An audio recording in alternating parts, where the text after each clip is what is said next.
everybody, it's Vince here from OptiPro Systems. Welcome to another edition of Made with Mastercam. This time we're partnering up with another one of my good customers, CCMI out of Geneva. They specialize in vacuum forming. This time we're going to be making something really special. We're going to be making a vacuum formed Santa face. This is from the 1950s. Stick with us. We're going to show you how it's done.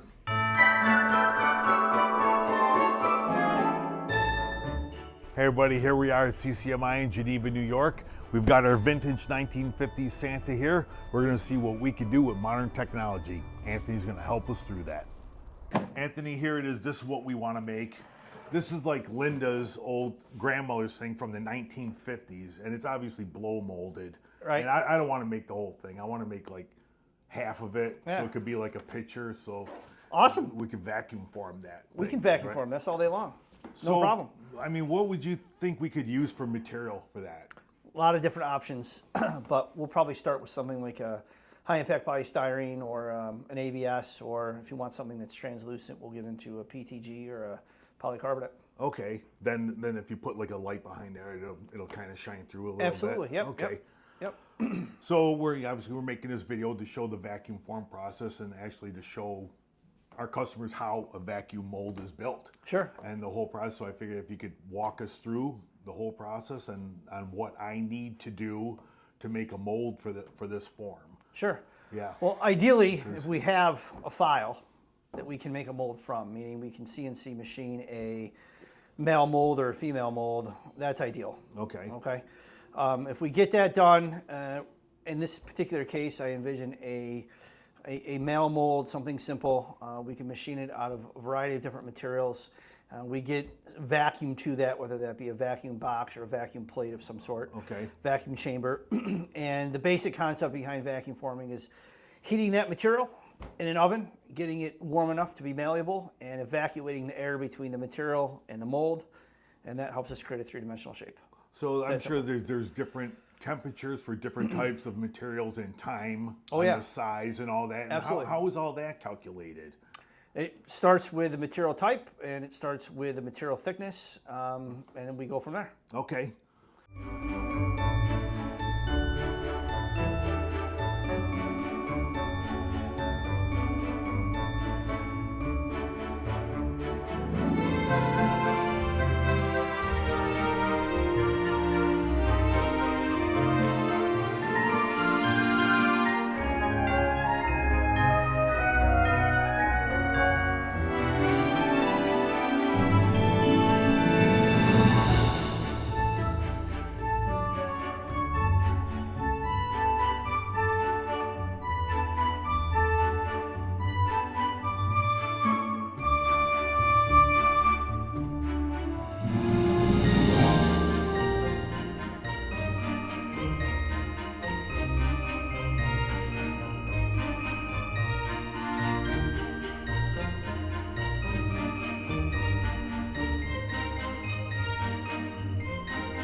Okay, here we are. Brian did a great job scanning up the Santa Claus face. You can see I've got it up on the screen here. I'm going to walk through some of the work that I had to do to sort of like engineer this to get it ready to make the vacuum mold through that. So I'm going to step you through a lot of the stuff I did right now. And so as you can see here, Brian did a fantastic job scanning that Santa. It gave me a really clean looking file, no voids in it, all done up nice.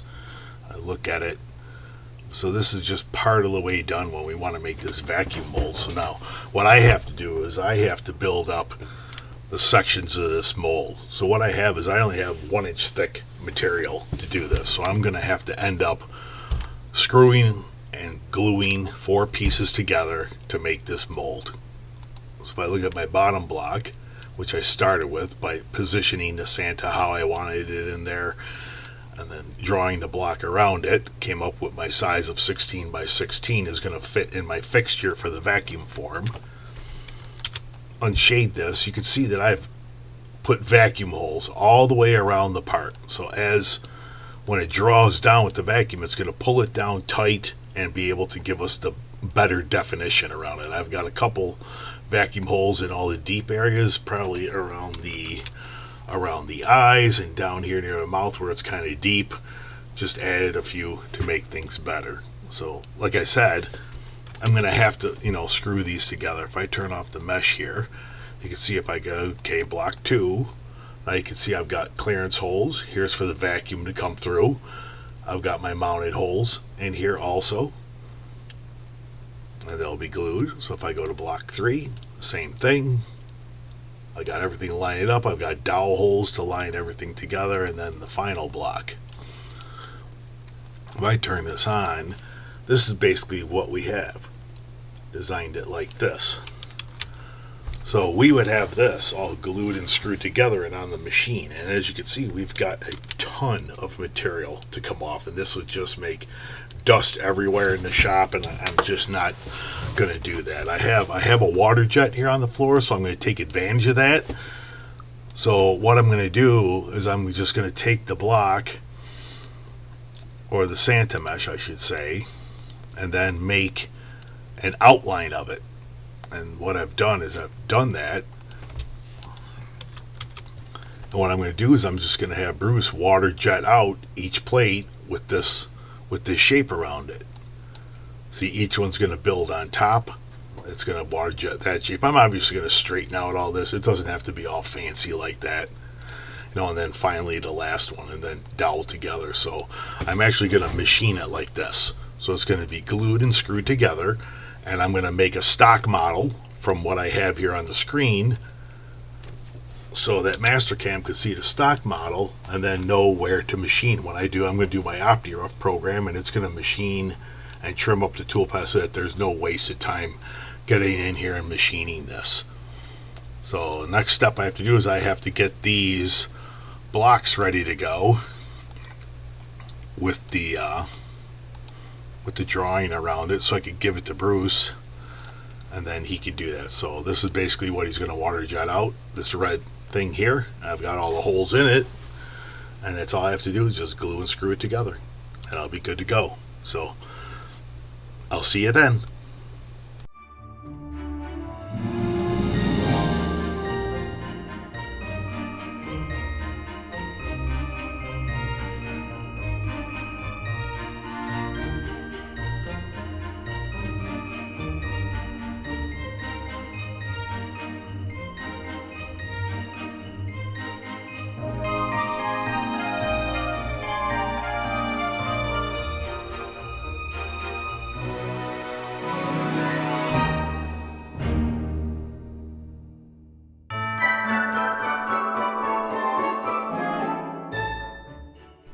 All right, everybody, here we go. You see I've got my little Santa head up on here, getting ready to write toolpaths to make this vacuum form mold.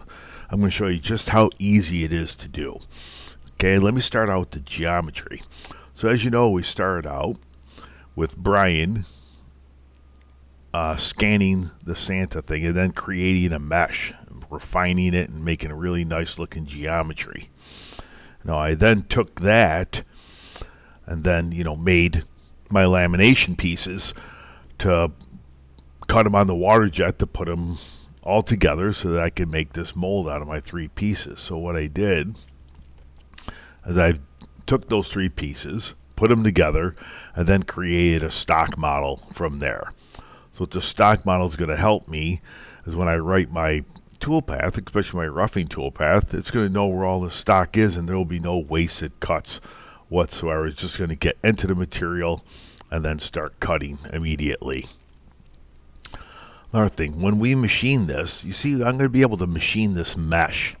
So what I originally tried was I converted it all to surfaces at first. So there was, thousands and thousands of surfaces on here that would just take forever to crunch a toolpath. So my good buddies at Mastercam told me, say, Vince, just use the mesh, because then the system only has one entity to look at to check for errors and to write the toolpath versus thousands of them. And the calculation time is, a lot quicker also. Getting back to this, to cutting this, if I turn this on, I think I'm going to do this in 3 toolpaths. I'm going to write an OptiRough toolpath, then I'm going to write a couple equal scallop toolpaths to finish it. And that's all I'm going to need for this particular job. So I'm going to start with that. I'm going to start out by writing the easy toolpath by writing an OptiRough toolpath. We get in there, we're going to go to OptiRough, and you should know that even though if you do not have the full 3D version of Mastercam, you still have the opportunity to use OptiRough in the regular version of Mastercam. So to do that, I'm going to select OptiRough. It's going to come right up to my geometry page. I'm going to say, okay, let's leave 40 thou on everything. I'm going to select it here, there. The next thing we need to do is I'm going to give it an area that I'm going to machine. I'm just going to use the outside boundary of this right here. I'm just going to say, all right, let's look within here for geometry. I'm going to define my tool. I'm going to use a 750 flat end mill. I'm not going to worry about speeds and feeds for now. But I am going to select my stock. I'm going to get to my rust material. You're going to see that I have my stock model selected so that when it starts machining, it's going to engage the material immediately. Even though I have this outside rectangle defined as where the stock is, it's going to see the actual stock model and then start cutting appropriately. So, stepping over 20 thou at a time, 1.25 inch depth of cut. I could step up 50 thou. So I'm going to take 1.25 inch depth of cut. It's going to work its way around. Once it's finished that, it's going to jump up 50 thou and work around the part to put the definition in along the geometry. Steep and shallow, starting at 3 inches above. I get to my planes, make sure my planes are set correctly. 5 thou away from the bottom. I have 0 set at the party line right here. I'm not even going to mess with my linking parameters. Going to leave these alone.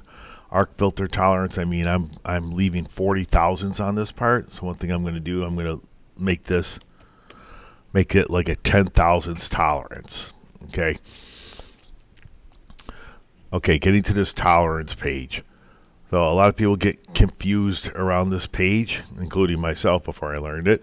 And everyone goes to the tolerance and they leave this set at 1 thou or 1/10, and they think it's going to be a great deal, but really you're just making a gigantic toolpath that's going to run so much slower than it really needs to. I mean, we're leaving 40 thou on the part. Why do I need to cut everything within a thou? So I'm just going to leave it open 10 thousandths. I'm not going to be able, and then I won't be violating any geometry either.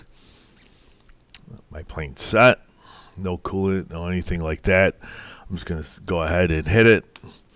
I'm going to start generating this toolpath.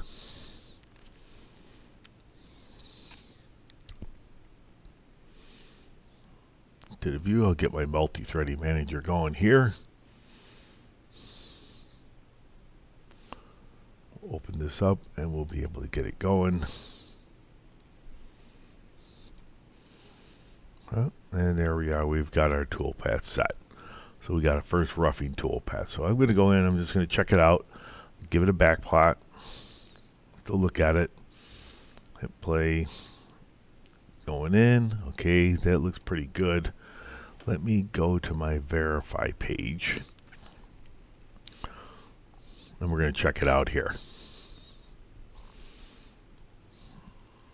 You see I have my stock defined.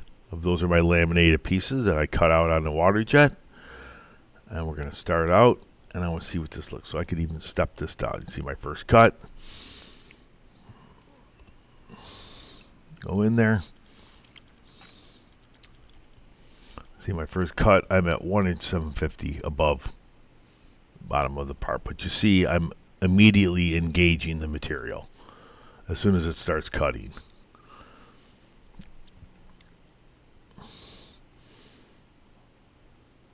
Going to cut everything at that level, and now you're going to see it's going to start stepping up 50 thousandths and putting the definition of the part on there for the rest of the way up to the top.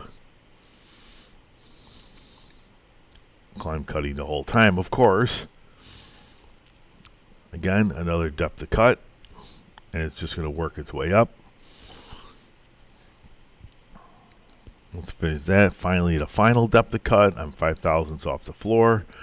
And then it finishes it, and you can see we could barely start to see Santa's face come up. And then that's that. We have it roughed. Our part is roughed.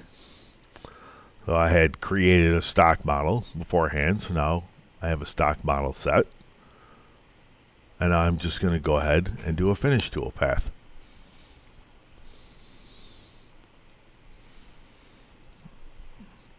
I'm going to go into tool paths, and now I'm going to write my equal scallop tool path. I'm going to select equal scallop. Equal scallop. Newer tool path. A lot of people may have used a regular scallop tool path. With this one, we have a bit more control, I'll say, when we're using it. Again, I'm going to go through and select my geometry. I'm going to cut that. Tool path control. I'm going to use the same boundary as I did before. Closed offsets. Tool. I'm going to grab a 1/2 inch spherical cutter. I'm just going to take it, and I just want it to come down. I want it to start at the bottom of the part, and I want it to move around climb cutting and just engaging everything as it moves around. I'm going to be taking huge step overs just to get the definition of the part in there. I have this set, I did it by scallop height. I say I want to leave a 1 thou scallop on there.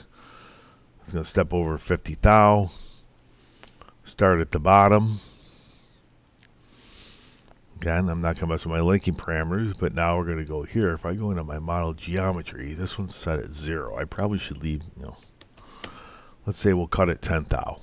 Okay. Filter tolerance, I'll set this at, 2 thou.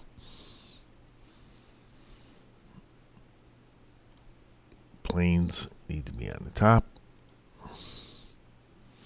And then that's it. I'll just go ahead and I'll start calculating this tool path.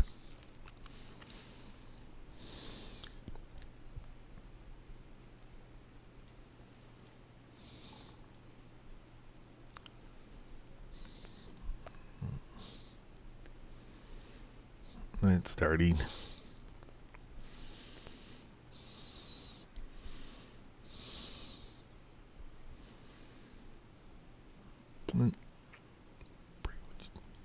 Did it. All right, looks good. So if we look at this, I see I've got a single entry here. It's going to jump, move around the whole part, get to where it stops, pull out, and that's going to be the end of it. So let's run that in the back plot real quick. Play. And that's basically what it's going to do. It's just going to run around, get that part within 10 thousandths.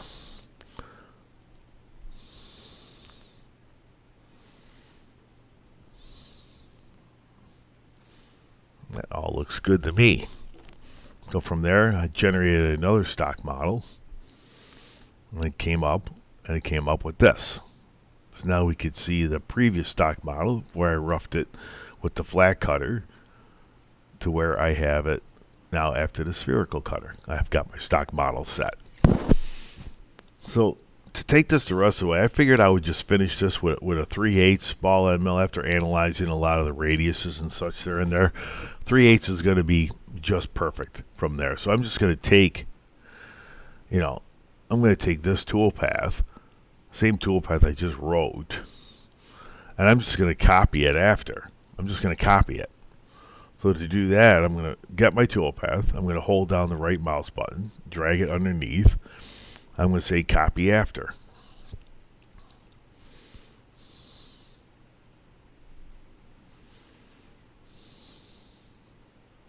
Copy the toolpath. I'm going to go into the toolpath now. I'm going to leave everything the same. I'm just going to go into my tool and I'm going to select my 3/8 spherical cutter. I'm going to go to my model geometry. I'm going to change that to 0. And it's going to go ahead and cut everything to 0. Everything else is set the same. Right, I could even leave this at 2000, so that's going to be fine. I'm just going to go ahead and regenerate the toolpath.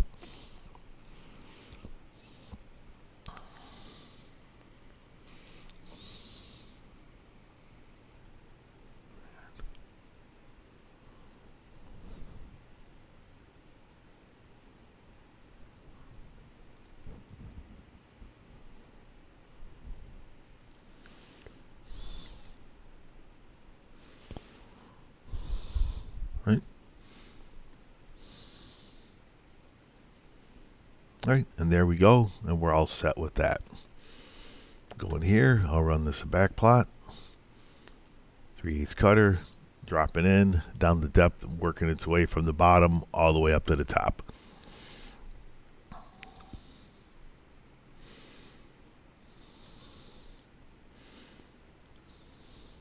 What's the final thing? I think I created a stock model for that one also.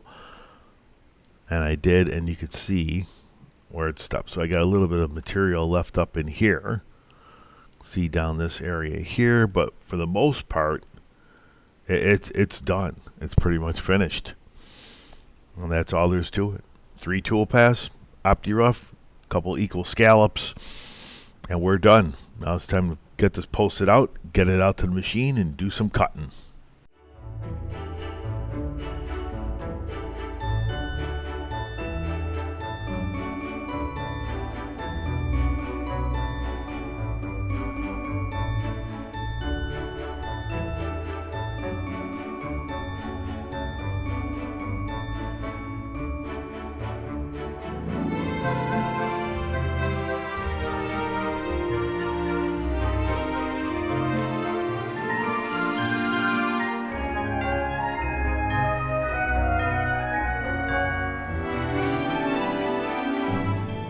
This is a 60 thousandths inch Kydex plastic.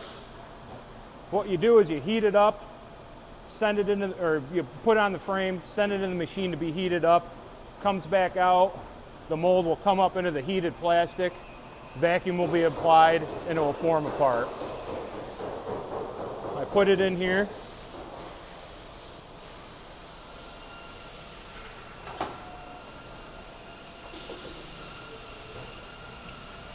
Blow it off. So it'll be in there for about 1 minute and 50 seconds. You got the heating time.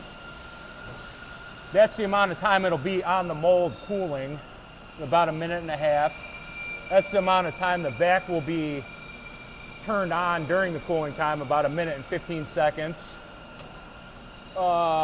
And then it will be ejected off of the part after it's cooled for about only a half a second. These control how hot your oven is, just like a regular oven at your own home, except for instead of setting it to a specific temperature, you set it to specific times on and off. So it's set at 85, that means it'll be on for 8.5 seconds, off for 1.5 seconds in a 10-second cycle. And yeah, this is just all the different switches they control, whether the top platen or bottom platen come, depending on what kind of technique you're using. This is just a male mold. It doesn't involve the top platen. Too bad you weren't here early. You could have seen Anthony and I setting up the machine. Here we go. Check this. I love this.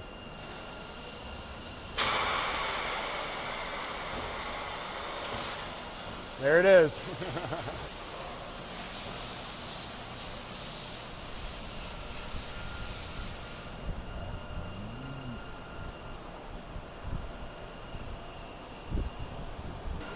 This is the finished part, but really what I look at is the inside where the plastic touches the mold. And you can see these little lines. That represents good definition, meaning a good part. If the plastic wasn't heated up enough, you wouldn't see those little lines.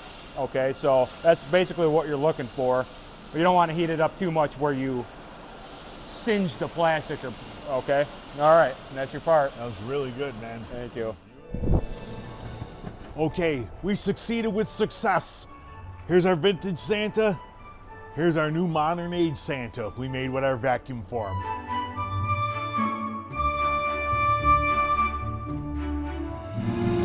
What do you make with Mastercam? Let us know. We'll make it with you.